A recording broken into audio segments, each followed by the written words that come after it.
설교 인트로 때 잠깐 나눴지만 목요일이 진짜 힘들더라고요. 오미크론과 코로나가 확산되면서 예전과 같은 풍경의 명절을 보내는 분들이 많지는 않지만 그래도 가족들과 안부도 나누고 교제하는 시간, 이 중에 누군가는 조카들에게 영혼까지 털린 분들도 계실 거라고 생각합니다. 그럼에도 예배의 자리가 여러분에게 큰 소망이 됨을 믿고 나오신 분들 안에 오늘 하나님의 말씀이 여러분에게 새로운 마음을 부어주고 그 마음으로 한 주를 살 수 있는 힘이 되기를 소망합니다. 세상에서 정의를 내리기가 어려운 것들이 많지만 그 중에 하나가 저는 사랑이라고 생각합니다. 사랑이라는 이야기가 없으면 아마 대중가요 중에 많은 곡들이 없어져야 되겠죠. 사랑을 간단하게 정의할 수는 없지만 사랑은 이런 것 같아요. 제가 생각할 때는 내가 좋은 것도 좋은 거지만 그 대상이 좋은 게 더 좋으면, 이해되시죠? 내가 좋은 것도 되게 좋지만 그 대상이 좋으면 더 그게 기쁜 것이 사랑의 하나의 특성이 아닐까, 이런 생각을 좀 해봤습니다. 내가 혼자 경험하는, 저는 혼자 영화 보는 걸 좋아했던 사람이거든요. 예전에. 최근에 영화를 못 본 지가 꽤 됐지만 그런 니즈가 별로 없어졌어요. 그런 것들 있잖아요. 오늘 본문에 등장하는 예수님의 제자들은, 예수님께서 파송하셨던 사람들은 기뻐하면서 돌아왔다고 본문에서 말하고 있습니다. 누가복음 9장을 계속 묵상하시는 분들은 기억하시겠지만 예수님께서 제자들을 불러 모으셔서 제자들에게 권위를 주시고 너희들에게 능력을 부어줘서 귀신을 제어하고 병을 고치는 능력을 부어주고 또 하나님의 나라를 전파하고 앓는 사람들을 낫게 해주는 것을 허락해 주시고 그들을 파송하셨어요. 그리고 실제로 제자들은 그런 능력을 막 나타냈습니다. 대단한 일이죠. 아마 얼떨떨했을 거예요. 예수님은 가능할 것 같은데 내가 하는데도 대단히. 제가 어렸을 때 어떤 영화를 보고, 제가 이 곤충을 별로 안 좋아하는데도 불구하고 스파이더맨을 보고 나서 괜히 벽을 향해서 해봤던 기억이 여러분 있으시죠? 괜히 그 능력이 갖고 싶은, 제자들에게 예수님은 지금 엄청난 능력을 가진 선생님이셨죠. 그런데 제자들이 그 능력을 가지게 된 거예요. 얼마나 두근두근 했겠어요. 제자들이 나도 이거 뭐 이런 생각도 들고, 아마 그런 두근거림이 우리가 생각하는 어떠함과 차원이 달랐을 겁니다. 누가복음 10장 초반에 보면 예수님께서 번역에 따라 차이는 있지만 어느 번역에는 70명, 어느 번역에는 72명, 그러니까 70명이라고 보자면 이 70명의 사람들을 세워서 파송하세요. 각 동네에 둘씩 보내시는 장면이 등장합니다. 우리 누가복음 10장 1절과 2절을 함께 볼까요? 그 후에 주께서 따로 70인을 세우사 친히 가시려는 각 동네와 각 지역으로 둘씩 앞서 보내시며 이르시되 추수할 것은 많되 일꾼이 적으니 그러므로 추수하는 주인에게 청하여 추수할 일꾼들을 보내주소서 하라. 예수님께서 70명의 사람들을 파송하신 거죠. 이 70명의 사람들은 아마 좀 상징적인 의미가 있는 것으로 보입니다. 예수님의 제자 12명이 마치 이스라엘의 12지파를 상징하는 것처럼 모세와 함께 아론과 함께 산에 올라갔던 70명을 상징하는, 그러니까 굉장히 특별한 하나의 그룹이 더 생긴 거죠. 저희 공동체로 굳이 비교하면 리더 그룹 같은 느낌이라고 하면 좀 느낌이 오실까요? 아마 이 사람들은 두려운 마음도 들고 기대도 됐을 겁니다. 제자들도 그런 일을 경험했다던데 우리도 혹시 그런 걸 경험하게 되지 않을까, 그런 설레임이 있지 않으셨겠어요? 처음 단기 선교를 갈 때 그 전날 밤에 설레임이 있죠. 여권을 챙겼는데도 계속 확인하는, 나만 낙오되면 어떡하지, 되게 좋다던데, 뭐 이런 느낌하고 좀 비슷할 것 같아요. 예수님께서 특별히 이 사람들을 2명씩 짝지어서 보내십니다. 이 2명이란 숫자에도 의미가 좀 있어요. 히브리 사람들에게는 이 숫자는 곧 문자와도 의미가 있고 그 문화권 안에도 여러 가지 의미를 담고 있습니다. 특히 2이라는 숫자는 격려 혹은 증인의 의미를 가지는 숫자입니다. 한 사람이 휘청휘청 거릴 때 그 사람을 돕는 역할을 하기도 하고, 어떤 일을 증언할 때 그 증언의 신뢰성을 뒷받침해주는 숫자가 이 2이라는 숫자죠. 신명기 19장 말씀에 보면 이런 말씀이 있습니다. 함께 볼까요? 사람의 모든 악에 관하여 또한 모든 죄에 관하여는 한 증인으로만 정할 것이 아니요 2 증인의 입으로나 또는 3 증인의 입으로 그 사건을 확정할 것이며, 실제로 볼 때는 한 명은 전도하고 한 명은 도와주는 역할 같은 느낌이지만 이런 전통적인 이해에 따르면 그 일을 함께하는 것도 함께하는 거고, 어떤 일이 있었는지를 객관적으로 두 명이 증언하면 훨씬 더 그 증언이 효과가 있는 거죠. 저희에게 이런 증언을 할 수 없는 영역이 있습니다. 그건 군 생활이죠. 다 자기가 제일 힘들었다고 해요. 우리 부대가 제일 힘들었다고. 알 수가 없어요. 그 사람만 거기 있었으니까. 지금 이 두 명의 짝으로 이루어진 사람들이 70명이 돌아와서 예수님께 말하고 있는 겁니다. 무사히 돌아온 기쁨도 있고 그들이 어떤 일을 경험했는지를 예수님께 빨리 말씀드리고 싶은 거예요. 그런 두근거리는 마음이 막 있는 거죠. 이런 거죠. 저희가 시키는 대로 예수님의 복음을 전했더니 사람들이 막 낫더라고요. 귀신 들렸던 사람들이 막 자유함을 얻고 병 들었던 사람들이 낫고, 아니 그런 일들이 진짜 있더라니까요. 막 이렇게 얘기하는 거죠. 어떤 분위기인지 조금 느낌이 오시죠? 누가복음 10장 18절부터 20절을 보면 예수님께서 이렇게 대답하십니다. 함께 볼까요? 예수께서 이르시되 사탄이 하늘로부터 번개같이 떨어지는 것을 내가 보았노라. 내가 너희에게 뱀과 전갈을 밟으며 원수의 모든 능력을 제어할 권능을 주었으니 너희를 해칠 자가 결코 없으리라. 그러나 귀신들이 너희에게 항복하는 것으로 기뻐하지 말고 너희 이름이 하늘에 기록된 것으로 기뻐하라 하시니라. 예수님께서 다 아신다는 거죠. 그래 너희들이 어떤 일을 경험했는지 나도 알아. 귀신들이 하늘에서 떨어지는 일들이 있었지 나도 그걸 알아. 이게 여러분 엄청난 위로입니다. 예수님께서 여러분이 어떻게 고군분투하셨는지를 아시는 분이래요. 그게 굉장한 위로가 되죠. 미주알 고주알 설명하지 않아도 아신다니 얼마나 감사해요. 그런데 예수님께서 관심을 두시는 영역이 그 제자들의 증언과 조금 다릅니다. 오히려 예수님의 관심은 그 70명의 사람들에게 있는 것처럼 보여요. 19절의 문장을 혹시 성경 가지고 계신 분들 보시면 거기에는 너희라는 표현이 좀 강조되어 있어요. 내가 너희에게 준 권세로 인해 너희를 해칠 자가 없어. 너희에게 강조되어 있죠. 더 나아가 귀신들이 너희에게 항복하는 것에 기뻐하지 말고 너희 이름이 하늘에 기록된 것으로 기뻐해. 너희, 예수님의 관심은 거기에 있는 거죠. 여러분 성경을 보실 때 어떤 구절에 반복되는 단어가 있으면 아 이게 되게 힘줘서 얘기하는 거구나 이렇게 생각하시면 이해에 도움이 됩니다. 히브리 사람들에게 이 이름은 그 사람의 정체성을 나타내요. 제 영어 이름이 피터거든요. 제 이름이 석원이에요.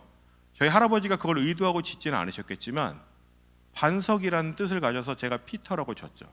근데 이 히브리 사람들에게 이름은 자신의 정체성 그 자체예요. 성경에 있는 사람들의 이름이 주로 그 사람의 어떠한 특성을 나타내곤 합니다. 그러니까 하나님께서 이 제자들 70명의 사람들 각각의 이름들을 아신다는 거죠. 그 사람이 어떤 특징을 가졌는지, 그리고 더 나아가서 그 이름들을 아시는 것뿐만 아니라 그들을 내가 구원까지 했어. 그렇게 말씀하시고 있는 거죠. 오히려 어쩌면 바꿔서 그 일을 행하지 않았더라도 너희들의 이름이 하늘에 기록된 것만으로도 충분해. 이렇게 말씀하시는 겁니다. 이건 가정이지만 아마 제자들이 전도 여행을 갔다가 실패했어도 하나님께서 책망하지 않으셨을 거예요. 갔다가 돌아온 것만으로도 예수님이 기뻐하시는 거죠. 무슨 말인지 아시겠죠? 어린 아이들이 작은 거 하나 심부름을 시켰는데 그 심부름을 엉뚱한 걸 사올 수 있죠. 제가 어머니께서 저한테 마요네즈 좀 사와. 제가 마요네즈를 4글자를 기억하고 가서 미원을 들고 왔어요. 어머니께서 한참 웃으셨어요. 그런 일들이 있는 거죠. 예수님이 그렇더라도 제자들을 책망하시지 않았을 겁니다. 지금 예수님의 관심은 그 70명의 사람들에게 있는 거죠. 우리는 때로는 성과를 내야 되는 것처럼 긴장할 때가 있어요. 신앙생활 할 때도. 그런데 잘 생각해 보시면 자녀는 성과를 내서 부모에게 인정받는 존재가 아닙니다.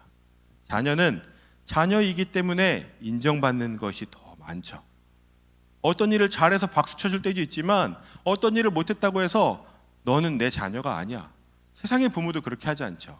며칠 전 묵상 본문에 보면 자녀가 떡을 달라고 하는데 돌을 줄 부모가 있겠느냐고.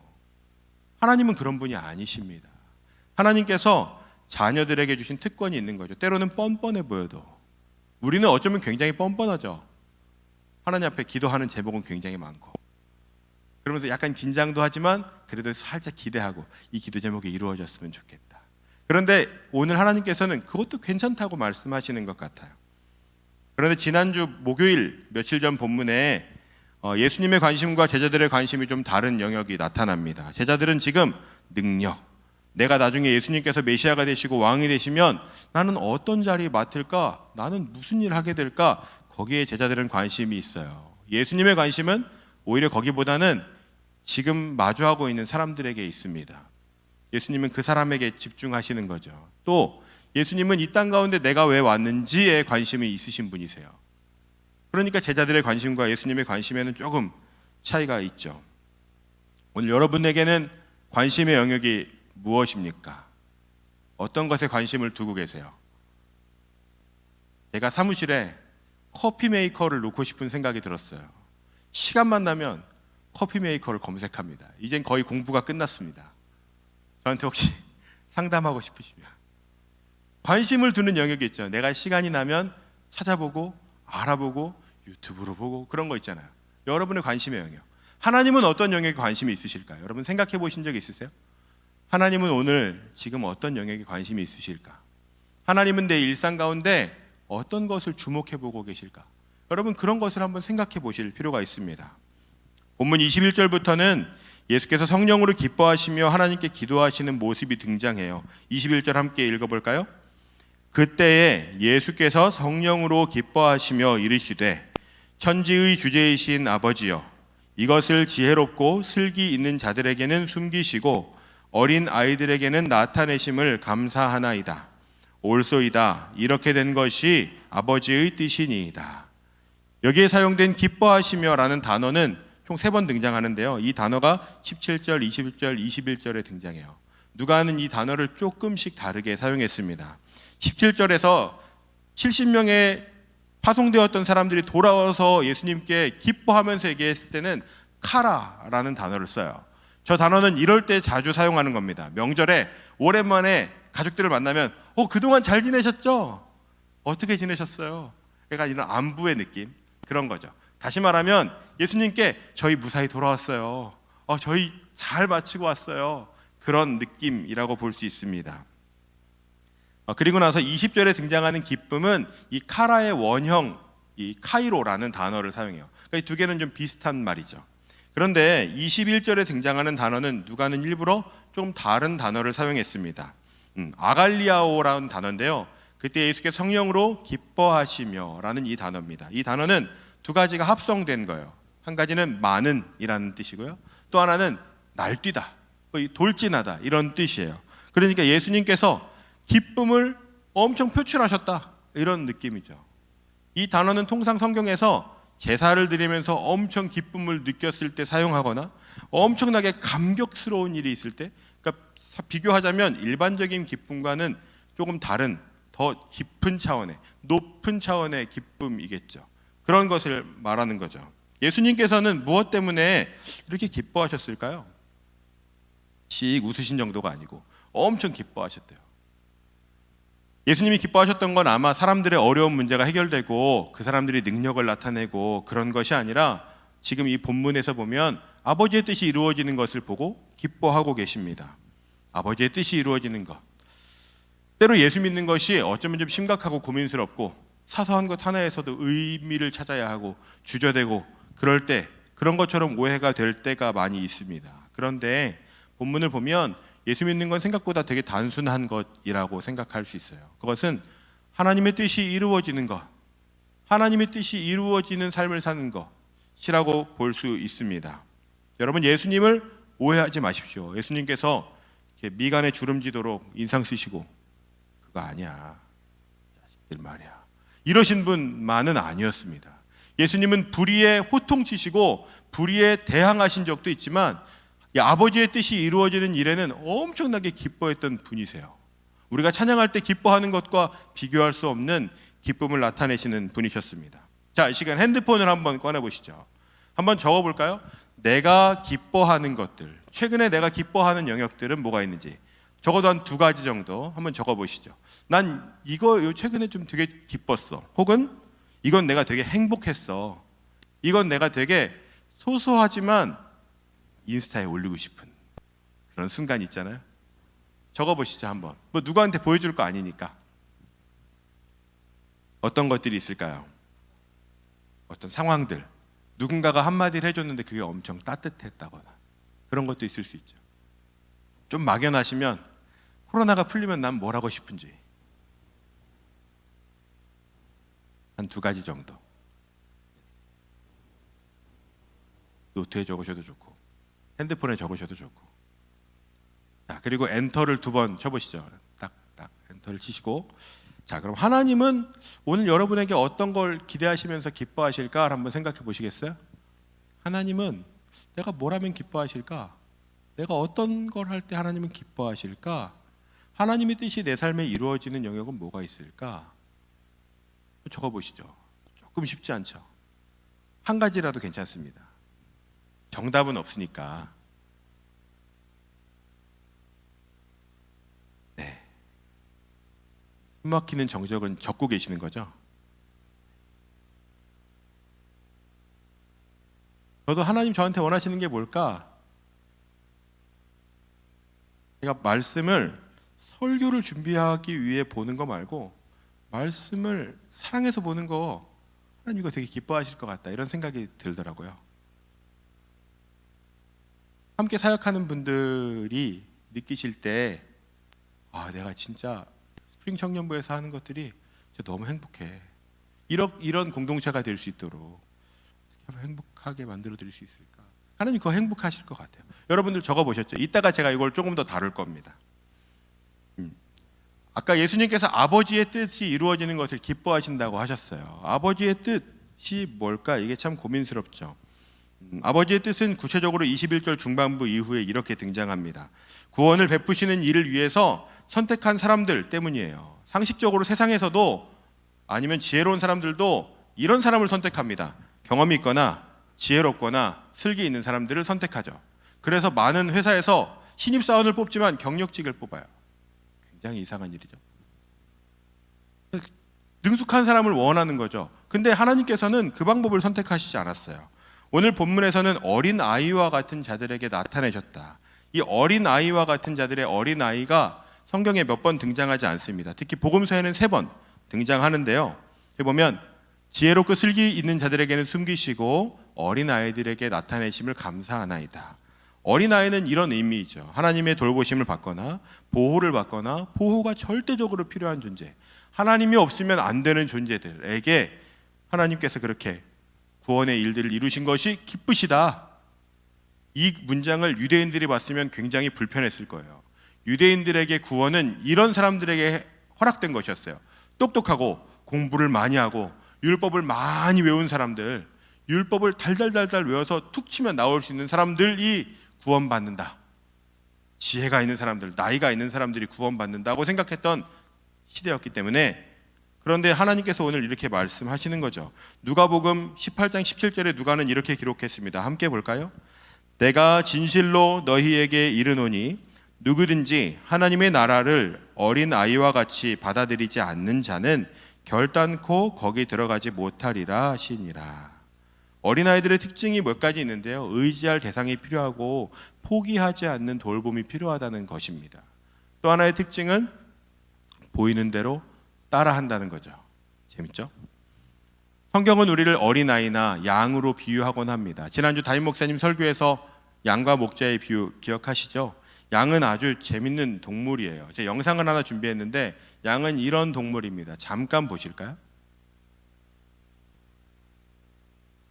Ряд, умничка, ногу не сломай только ему.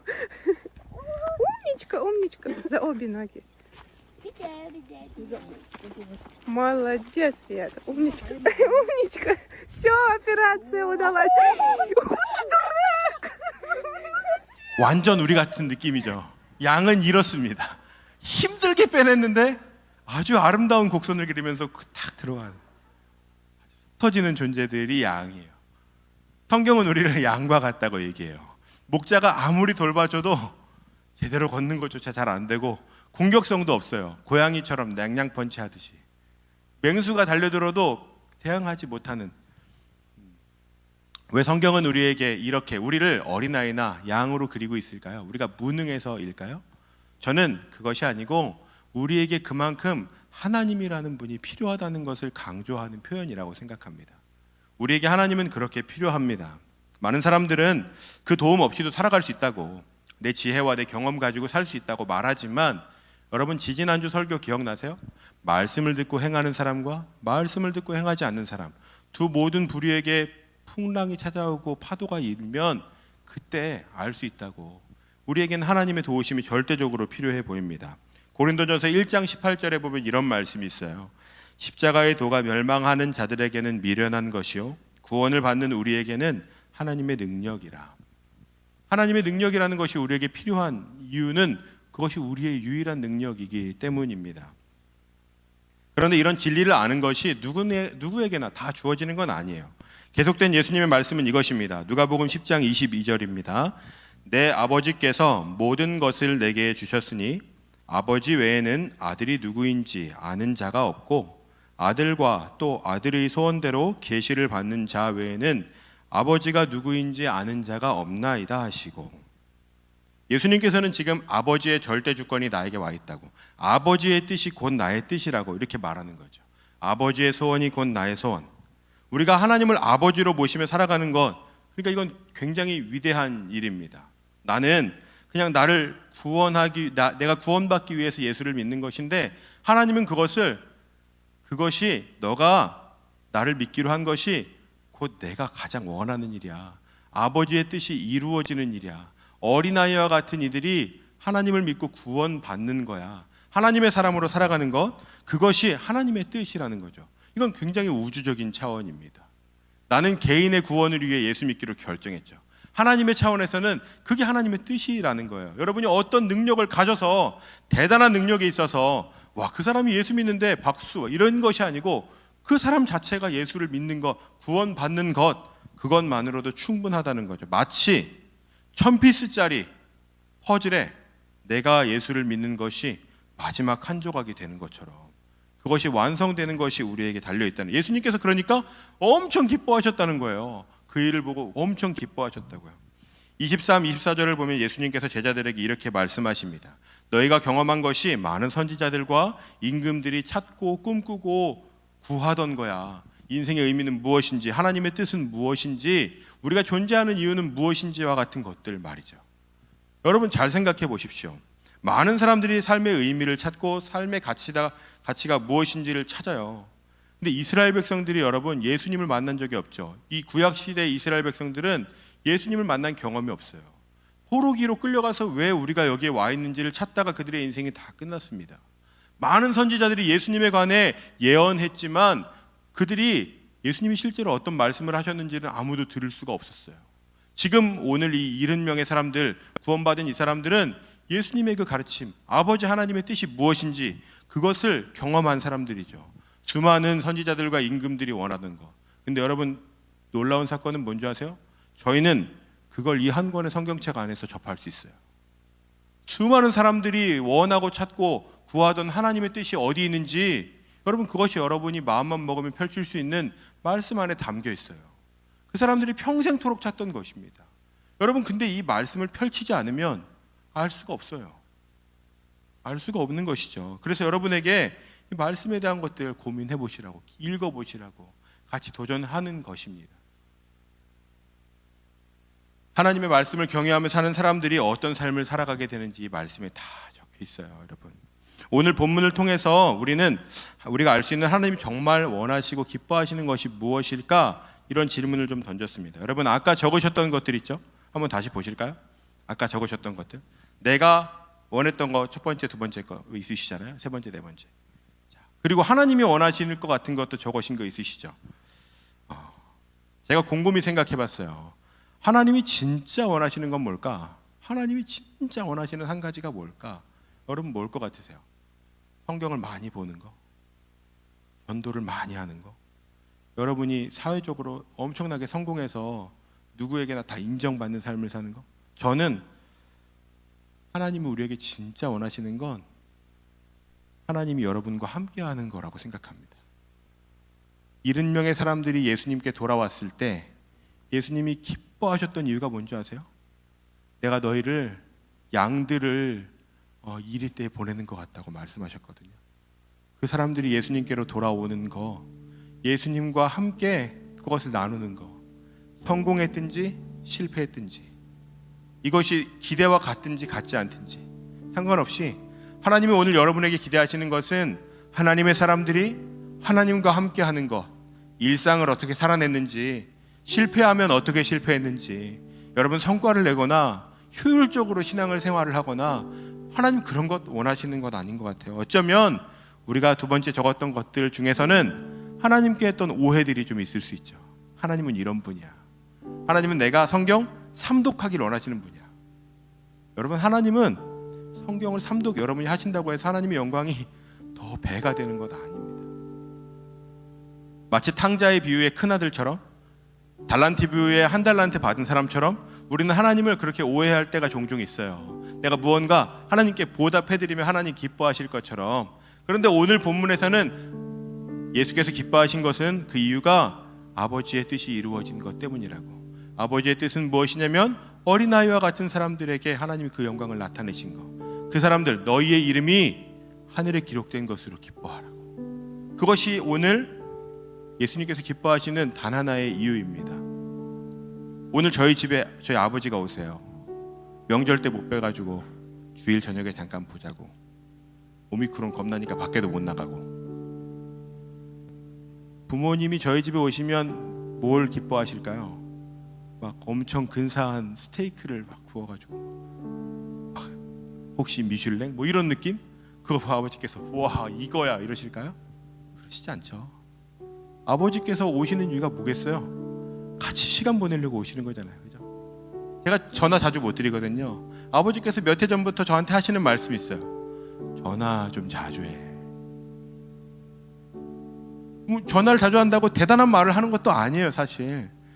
아버지도 원하시는 건 그거예요. 하나님께서 여러분에게 원하시는 건 무엇일까요? 나랑 같이 하자, 같이. 여러분 아까 적으셨던 거 위에 있던 거 있죠? 내가 원했던 거 한번 보시죠.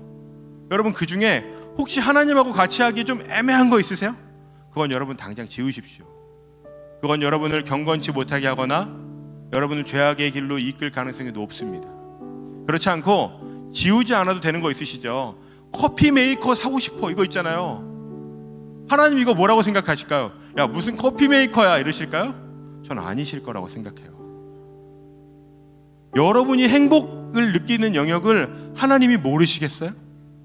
하나님 여러분 만드셨는데, 여러분이 그거 누릴 때 와 내가 이거 너무 행복하다, 어디 카페 가서 진짜 맛있는 커피 한 잔 마실 때 그때 하나님 원하시는 건 뭔지 아세요? 나도 함께 거기 있고 싶어. 너희들이 있는 일상 가운데 어떤 일이 있었는지, 어떤 것을 경험했는지, 때로는 어떤 실패의 기억들이 있는지 상관없어. 잘하지 못해도 난 그걸 함께 하고 싶어. 그것이 아버지의 기쁨이라고 저는 믿습니다. 여러분 이번 한 주 동안 하나님과 동행하시는 일들에 한번 도전해 보십시오. 그것이 아버지께서 여러분에게 가장 원하시는 단 한 가지라고 제가 단언 말씀드릴 수 있습니다. 사소해 보이는 순간에 제가 오늘 버스 타고 교회 왔거든요. 주님 몇 번 탈까요? 아 저거 좀 멀리 내리는데 어떻게 할까요? 주님께서 말씀을 막 하시거나 그러지 않죠. 근데 연습해 보는 거예요. 어떤 상황이 딱 놓였을 때 하나님 어떻게 할까요? 제가 어떻게 하는 걸 원하시죠? 여러분 연습해 보십시오. 그때 알게 되는 아버지의 마음이 있습니다. 어떤 대단한 결과를 내라고 하나님 말씀하시는 것 아닙니다. 하나님 원하시는 것은 우리와 함께 하시는 것. 그 함께 하시는 하나님의 은혜가 여러분의 일주일의 삶 가운데 정말 풍성하시기를 진심으로 축원합니다. 아멘. 그 기쁨을 따라 나아가십시다. 우리 이 찬양 함께 좀 고백하고 싶습니다. 여러분이 아시는 분도 있고 조금 생소한 분도 있겠지만 이 찬양의 가사가 여러분을 하나님이 얼마나 사랑하시는지를 담고 있어요. 이 찬양 우리 같이 깊이 찬양하며 나아가면 좋겠습니다.